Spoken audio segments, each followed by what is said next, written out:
welcome to Turn the Page, the official podcast of the Syosset Public Library.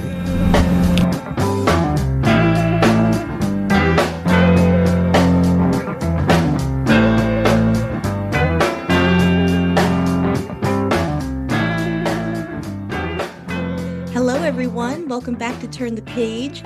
I'm your host today, Jen, and today I have a return guest who was here not too long ago to talk about an absolutely wonderful, delightful, very sweet, very spicy monster romance. And we are back this year to talk about another. And I am so excited. We're leaning into like a new sort of species, new classification of cryptid, and I'm so excited for this. So welcome. Could I ask you to introduce yourself and your book, please? Yes. Hi, I am Ashley Bennett. I write monster and paranormal romance, and today we're going to talk about my book, Tentacles and Triathlons. Yay, thank you so much for coming back. And it is such a lovely addition to the Briar Glen canon of residents and beautiful romances. It's so every time I get to learn about like a new sort of member of the town, it's really very delightful. I love how everything is sort of I just love to sort of like do world building through romance. I think it's a really fun thing to do. Yes, I think that the small town setting too is just so nice to develop these side characters, and then people are always like, "Oh, is so and so gonna get a story?" So it's really fun.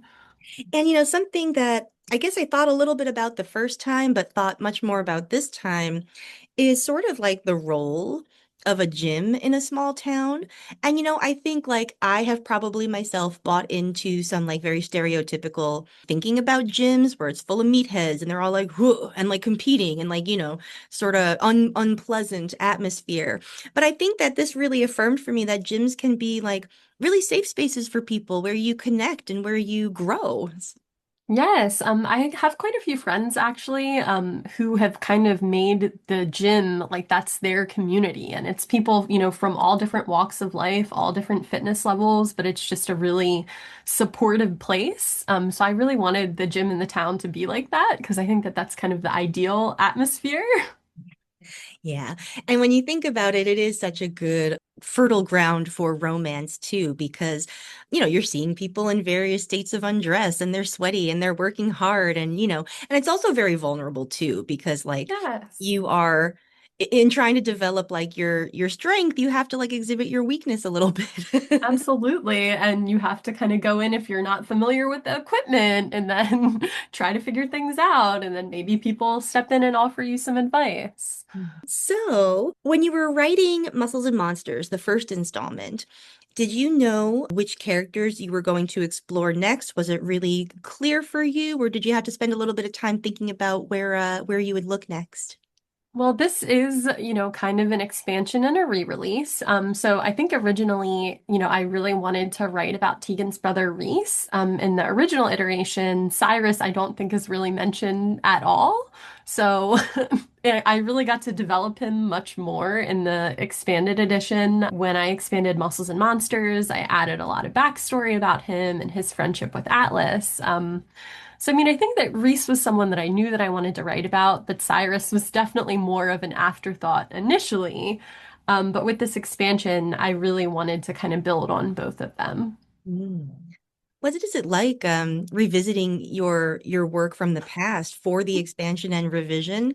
'Cause I just know from personally from like revisiting my old writing like from a later date, there's like a weird mixture of like pride and embarrassment sometimes. There very much Yeah. is. And I think that, there is that embarrassment factor, but then to see how much I've grown as an author, that's always nice to kind of get that reminder.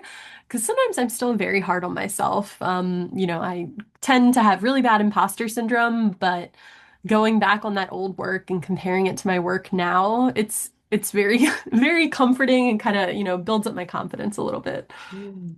That's a good point because it is like yeah, there's two sides of the coin is that like when you are looking back from a perspective where you've grown so much as an artist, it can be, embarrassing to see how far away your old writing looks. But it would be so much worse if like your writing was exactly the same, however long Yes. ago. Glad that we've had some growth from there. Yeah. Let's just say that. So, like Muscles and Monsters, Tentacles and Triathlons has a lot of really steamy dialogue, which I love, and also very funny dialogue. These books are really, really funny. And I'm curious for you, like how does romance and humor work together? Because I always think it's a really interesting dance. Well, I think that for me, something that I look for, in a partner is humor. That's, I think, the key to a long-lasting and healthy relationship. You need to be able to laugh together. And that's actually something with my husband. Like, he makes me laugh all the time. So to me, those two just kind of go together. I couldn't imagine being with someone who didn't make me laugh. So I like to write that into my relationships. And especially, I think, with Reese and Cyrus, the banter between the two of them is just my favorite. It's just two very opposite personalities, but they're so funny together with that, opposites attract, like sunshine and grumpy. It's so good. I just love to write funny characters. Sometimes I worry that my humor doesn't hit, so thank you for thinking the books are so funny. But it's very important to me to have humor in a romance. So. Yeah, that's great. Because I think it does make the ride really fun. And it plays a role in the narrative too, I think, because like all romances are sort of like a dance between like being vulnerable and being defensive, and like pulling toward and pushing away. And I think that like humor can be really, what's the word? Like versatile in that way because humor can be used to connect to somebody, but it can also be used to like deflect or to create like a little bit of distance. And Exactly. yeah, in its own way, it could be just as much tension as like sex talk or Yes, yeah. completely. Absolutely.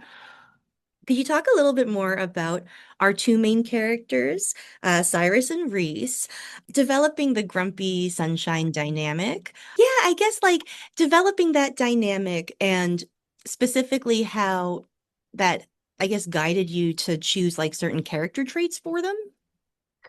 I think that Reese was always going to be a grumpy from the very first iteration of this series. And I wanted Cyrus to really be the balance to that when I created his character. But then I also wanted Cyrus to have that kind of that's the thing with both of them is they both are very layered characters. So Reese has this really tough exterior, but is like a big softie on the inside. Cyrus is very funny and witty and, pretty lovable on the outside, but on the inside is very depressed and, self-loathing and negative, especially about his appearance. And that's kind of just how I developed it, that I wanted them to just be such opposites of each other. And I think that, it kind of mirrors in real life that in a relationship, you need someone who balances you. So that was kind of, the direction that I knew that I wanted to take it. Mm. And that makes a ton of sense too, because I think that like that's such a part of romance. Like that initial part where like you realize that you are not quite the same, but perhaps like haven't realized that you are complementary yet, where Yeah. like the person can be just as irritating as they are charming to you. Does that? Yes. Yeah. They know the real you. Yes, yeah, they're bringing out something in you that like no one else has, and that can be like great, but it can also be like, no, don't do that. I was comfortable. Exactly. Please don't perceive me on that level and call me out on my biggest insecurities. Yeah. Like I really need it, but I don't want it. Like that's Yes. it sounds hard. And I think that that's, a big thing in romance is you kind of need somebody who's going to call you on those things. Yeah, absolutely. Let's see.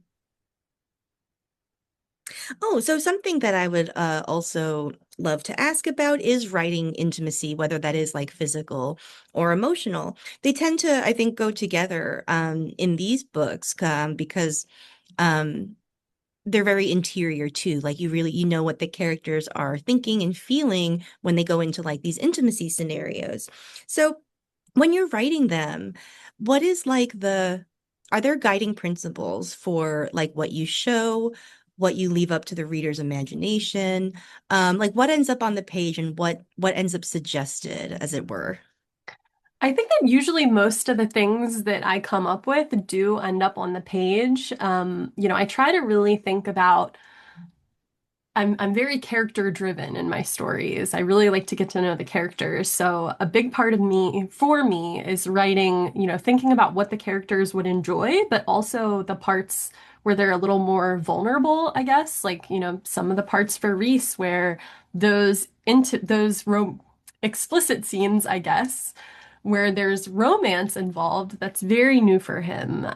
So for me, it's describing in detail the things that are going to make him not uncomfortable, really, but I guess just learning about new parts of himself or new parts of romance that he's never been exposed to before outside of just, regular explicit intimacy.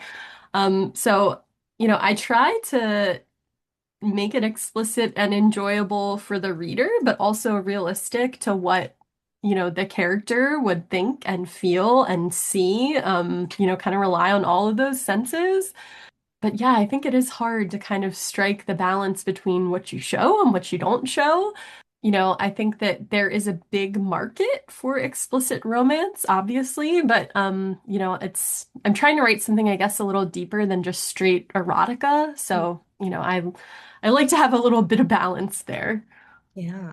Yeah, and I think you hit that, because it's super interesting to me that like there are moments of like I guess what you would call like discomfort or sort of like uncertainty about like approaching a thing, but it's happening in this like atmosphere of safety, right? Like where like people generally like even though they're growing and learning each other, like there's trust there. And so there's a safety net for exploring things that maybe make you a little bit uncomfortable. And that can be, I think, an important thing to remember is that like not all discomfort is bad. Yes, Yeah. and you do need to have that certain level of comfort and trust in your partner. I'm really big on consent in my books, checking in and making sure that your partner is okay. So, I think that you can have those moments of discomfort and learning about yourself, but, I try to make it really known that this is okay and accepted by both characters. Hmm. Does the monsterness of it all also drive some of the sort of explicitness because you're dealing with like non-standard human anatomy that needs more Yes. context. I definitely think that, kind of ramps up the explicitness a little bit. You have more fun appendages to play around with, I guess. I had some initial questions from, some people with my traditional publisher that I think it's sometimes clear about who has monster experience and who doesn't. Yeah. With some of the questions that I get asked, but it's very fun to play around with those anatomical differences and, kind of see where that can take the characters in terms of their intimacy. Yeah, absolutely. Is that something that like do you think is like perceived differently like from let's say like within people who are already like familiar and fans of like monster romance versus folks who might be like sort of new to the genre? Like is there more questioning when you're not like normalized to it, you think? Or Yeah, I think that, for some people, it can be a little bit off-putting. Especially with Muscles and Monsters, I try to make it very clear that he is in fact a wolf man. He's not going to be, there's no shifting. What you see is what you get. Um, and I think that, in terms of anatomical differences, Atlas is slightly at the more normal end, I guess, especially compared to Cyrus. Um, so, I think that it can be intimidating if you're new to it. I think that my books are a good entry into it. But yeah, I think that sometimes targeting that new audience can be a little difficult. They kind of need a little bit more persuasion, I guess, than the normal monster crowd is usually very accepting. yeah. But I think these books do a really great job of appealing to both sets, to both audiences, where you could get a lot out of this if you're totally new to the genre and discover an entire new world of literature, basically. Yes. And some really good stuff there for those who are veterans of the monster romance, and it's just full of like really beautiful emotional dynamics. I think even if you were to take away like species or whatever you are, like they're really beautiful intimate romances. Thank you. Like I said, I really pride myself on characterization. And, my books may not be the most plot heavy, but I think that the characters really drive the story. So I'm very proud of that. So that's something that, in all of my writing, whether it's monster or not monster, I try to really, push that forward and have that kind of be the selling point, I guess. Nice. So what is next for this world? Are there more releases in the works right now? There are the third book in the series, Mantras and Minotaurs, that's going to be released in September. So I'm very excited about that one finding a larger audience. It's a later in life romance, which, yeah, those can sometimes be a little bit of a hard sell. But I think it's something that's very much needed in the romance genre. So, I'm hoping it can get some more readers interested in it. Oh, that's great. That sounds wonderful. I love Minotaurs, so that sounds really great for me. And I do think that's a really an underappreciated genre. Like I really love later in life romances because like, falling in love for the first time is really is fun and it's great and everything. But I don't know, when people have more history, I just think it makes for really nuanced, interesting stories when you bring every relationship that you have experienced so far into like every new venture. Yes, especially I feel like there's so many people who, I've known a lot of people who not necessarily wasted time in bad relationships because nothing in life is really, I think, a waste of time because it helps you grow and learn as a person. But I just really enjoy writing people who have kind of spent a lot of their life hoping and searching and wanting something more, and then being older and finally, I guess making that leap and finding that happiness. I think that there's no better feeling in the world than that. So finding love at any age is a beautiful thing, and I think that everyone is deserving of that. So Totally. I've heard it referred to as a coming of age in your middle age, which yes, feels that's a great way to yeah. put it. And it's sort of like, because like when you come of age the first time, you have a sort of like received narrative of what you want and what your goals are and all those things. And, sometimes when that doesn't work out the way you expected it to, that like helps you figure out like what you really wanted that whole time. And you do kind of go through that sort of journey of discovery again. So. Exactly. And I think that Pam, the main character in Mantras and Minotaurs, that's very much her journey. Nice. Well, thank you so much for taking the time again to talk to us. The first book was a huge hit here, both among staff and patrons. So I'm very excited for them to see this one. Thank you. Oh, thank you so much. I'm so glad that everybody has been enjoying it, and I really hope that they enjoy the rest of the series. I'll make sure they do. All right. And thank you, listeners, for joining us. By the time that you hear this book will be out in the world. So head to your favorite bookstore or library or website, wherever you like to go for books. Do you have a place that you like to send folks for books or a favorite bookstore or? I normally refer people to the Penguin Random House website, and they can purchase it from their favorite retailer of choice. You can also find all of this information on my website, ashleybennettauthor.com, and I also post about pre-orders, pre-order incentives, indie bookstores I'm working with. I do that all on Instagram. So Ashley Bennett Author is my Instagram handle. So that's also a very good place to keep up with me and what I'm doing. Great, excellent. All right, listeners, so you have your homework, you know where to go.